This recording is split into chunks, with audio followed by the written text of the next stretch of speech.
ಅವ್ರ ಸಭೆ ಕರೆದು ಜೊತೆಯಲ್ಲಿ ಡಿಸ್ಕಸ್ ಮಾಡಕ್ ಬರಲ್ಲ. ಕಾರಣ ಏನಂದ್ರೆ ಇನ್ಸ್ಪೆಕ್ಟರ್ ಜೊತೆ ಸೇರ್ಕೊಂಡು ಟೋಕನ್ ಇಶ್ಯೂ ಮಾಡಿ. ಲಾರಿ ಮುಷ್ಕರಕ್ಕೆ ಮಾಲೀಕರಿಂದಲೇ ತೀವ್ರ ವಿರೋಧ ವ್ಯಕ್ತವಾಗಿದೆ. ಷಣ್ಮುಗಪ್ಪ ಚನ್ನಾರೆಡ್ಡಿ ನಡುವೆ ಮುಷ್ಕರ ಜಟಾಪಟಿ ನಡೆದಿದೆ. ಏಪ್ರಿಲ್ 14ರ ಮಧ್ಯರಾತ್ರಿಯಿಂದ ಮುಷ್ಕರ ಅಂತ ಷಣ್ಮುಗಪ್ಪ ಹೇಳ್ತಿದ್ದಾರೆ.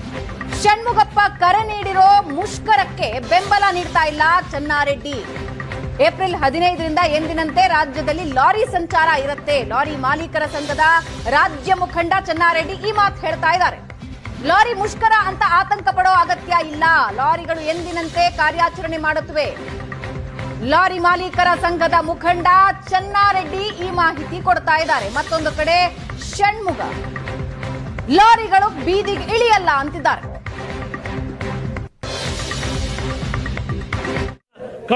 ಲಾರಿ ಅಸೋಸಿಯೇಷನ್ ಮುಖಂಡ ಆಗಿರುವಂತಹ ಚನ್ನಾರೆಡ್ಡಿ ಅವರಿದ್ದಾರೆ. ಅವರ ಕಡೆಯಿಂದ ಈಗಾಗಲೇ ಈ ಒಂದು ಬಂದ್ಗೆ ಏನು ಅವರ ಬೆಂಬಲ ಇಲ್ಲ ಅನ್ನುವಂಥದ್ದು ಅವ್ರನ್ನ ಮಾತಾಡಿಸ್ತೀನಿ. ಅವ್ರು ಏನ್ ಹೇಳ್ತಾರೆ, ಯಾಕೆ ಬೆಂಬಲ ಇಲ್ಲ ಅನ್ನುವಂಥದ್ದನ್ನ. ಸರಿಗ ಲಾರಿ ಅಸೋಸಿಯೇಷನ್ ಷಣ್ಮುಗಪ್ಪ ಅವರ ನೇತೃತ್ವದಲ್ಲಿ ಬಂದ್ಗೆ ಕರೆ ನೀಡಿದ್ದಾರೆ. ಏಪ್ರಿಲ್ 14ರಿಂದ ಬಂದ್ ಅಂತ ಹೇಳಿದ್ದಾರೆ. ಆದ್ರೆ ತಾವು ಈ ಒಂದು ಬಂದ್ಗೆ ಬೆಂಬಲ ಇಲ್ಲ ಅಂತ ಹೇಳ್ತಾ ಇದ್ದೀರಿ, ಯಾಕೆ ಅಂತ? ಕಾರಣ ಏನಂದ್ರೆ ನಮ್ಮ ರಾಜ್ಯದಲ್ಲಿ ಇವತ್ತಿಗೂ ಪಾಂಡಿಚೇರಿ ಬಿಟ್ರೆ ನಾವೇ ಕಮ್ಮಿ ಇದ್ದೀವಿ. ನಾವು ಜಾಸ್ತಿ ಗವರ್ಮೆಂಟ್ ಜೊತೆ ಘರ್ಷಣೆ ಮಾಡಿ ಇರೋ ಕಮ್ಮಿ ಇರೋ ₹1 ಕಷ್ಟ ಅಂತ ನಾನು ಬೆಂಬಲ ಕೊಡ್ತೇನೆ. ನಾನು ಅವರ ₹2 ಜಾಸ್ತಿ ಮಾಡಿದ ದಿವಸನೇ ಎಲ್ಲ ಸ್ಟಡಿ ಮಾಡಿದೆ. ಎಕ್ಸೆಪ್ಟ್ ಪಾಂಡಿಚೇರಿ, ಸದರ್ನ್ ಸ್ಟೇಟ್ಸಲ್ಲಿ ನಾವೇ ಚೀಪ್ ಆಗಿದ್ದೀವಿ. ಸೊ ಈ ಗೌರ್ಮೆಂಟ್ ಮೇಲೆ ಒತ್ತಡ ತರೋದು ಕಷ್ಟ ಆಗ್ತದೆ.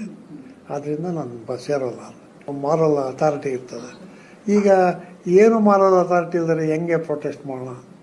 ಓಕೆ, ಈಗ ದರ ಏರಿಕೆ ಆದಂತಹ ಸಂದರ್ಭದಲ್ಲಿ ಏನಾದರೂ ಸರ್ಕಾರಕ್ಕೆ ಏನಾದರೂ ಈ ಬಗ್ಗೆ ಮಾಹಿತಿಯನ್ನು, ಅಂದ್ರೆ ದರ ಇಳಿಕೆ ಮಾಡಿ ಅಂತ ಏನಾದರೂ ಬರ್ದಿದ್ದೀವಿ.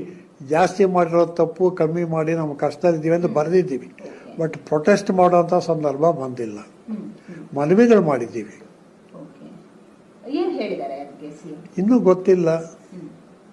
ಸರ್ಕಾರ 1-2 ದಿವಸ ಸ್ಟ್ರೈಕ್ ಆಗೋವರೆಗೂ ಕರೆಯಲ್ಲ. ಅದು ಹ್ಯಾಬಿಟ್ ಅವ್ರದ್ದು. ಅಧಿಕಾರಿಗಳು ಏನಾದ್ರು ಫಿಗರ್ ಕೊಡಬೇಕಲ್ಲ, ಕೊಡೋಲ್ಲ. ನೋಡೋಣ ಏನಾಗ್ತದೆ. ಹಾಗಿದ್ರೆ ಎಂದಿನಂತೆ 15ರಿಂದ ಅಂದ್ರೆ ಲಾರಿಗಳು ಎಂದಿನಂತೆ ಓಡಾಡ್ತಾರೆ. ನಮ್ಮ ಲಾರಿಗಳು ಓಡಾಡ್ತಾರೆ. ಅವ್ರ ಕಡೆಯಿಂದ ಎಷ್ಟು ಲಾರಿಗಳು? ಅದು ಗೊತ್ತಾಗಲ್ಲ ನನಗೆ ಅವ್ರ ಕಡೆ ಎಷ್ಟು ಜನ ಇರ್ತಾರೆ ಅಂತ. ಆ ಸಂದರ್ಭದ ದಿವಸ ಪ್ರತಿಯೊಬ್ಬನು ವ್ಯಾಪಾರ ಅಲ್ವಾ. ಅವ್ರು ಬೆಳಿಗ್ಗೆ ಎದ್ದು ಅವನು ಓಡಾಡಬೇಕು, ಅವನು ಕಂತು ಕಟ್ಟಬೇಕು, ಅವನದು ಏನೇನೋ ಕಮಿಟ್ಮೆಂಟ್ ಇರ್ತಾ ಹೋಗ್ಬೇಕು. ಸ್ಟ್ರೈಕ್ ಮಾಡ್ಕೊಂಡು ನಿಂತ್ಕೊಳ್ಳೋಷ್ಟು ವ್ಯವಸ್ಥೆ ಅವ್ರಿಗಿರೋಲ್ಲ. ಸೊ ಹಳೆ ಕಾಲದಲ್ಲಿ ಇದ್ದಂಗೆ ಇಲ್ಲ. ಈಗ ಜನ ಏನೋ ದುಡ್ಡು ಕೊಟ್ಟು ಎಸ್ಕೇಪ್ ಆಗಿ ಹೋಗೋಣ ಅನ್ನೋ ಟೈಪ್ ಇದ್ದಾರೆ. ನಮ್ಮ ಕಾಲದಲ್ಲಿ ಪ್ರೊಟೆಸ್ಟ್ ಮಾಡೋ ಡಿಗ್ನಿಟಿ ನಮ್ಮ ಪರ್ಸನಲ್ ಈಗ ಇಲ್ಲ. ಜನ ಬದಲಾವಣೆ ಆಗ್ಬಿಟ್ಟಿದ್ದಾರೆ. ಅವ್ರ ಸಭೆ ಕರೆದು ಜೊತೆಯಲ್ಲಿ ಡಿಸ್ಕಸ್ ಮಾಡಕ್ ಬರಲ್ಲ. ಕಾರಣ ಏನಂದ್ರೆ ಇನ್ಸ್ಪೆಕ್ಟರ್ ಜೊತೆ ಸೇರ್ಕೊಂಡು ಟೋಕನ್ ಇಶ್ಯೂ ಮಾಡ್ತಾನೆ.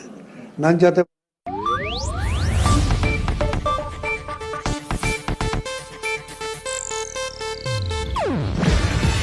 ಇದು ಏಷ್ಯಾನೆಟ್ ನ್ಯೂಸ್ ನೆಟ್ವರ್ಕ್ ಪ್ರಸ್ತುತಿ. ನೀವು ನೋಡ್ತಿದ್ದೀರಾ ಏಷ್ಯಾನೆಟ್ ಸುವರ್ಣ ನ್ಯೂಸ್.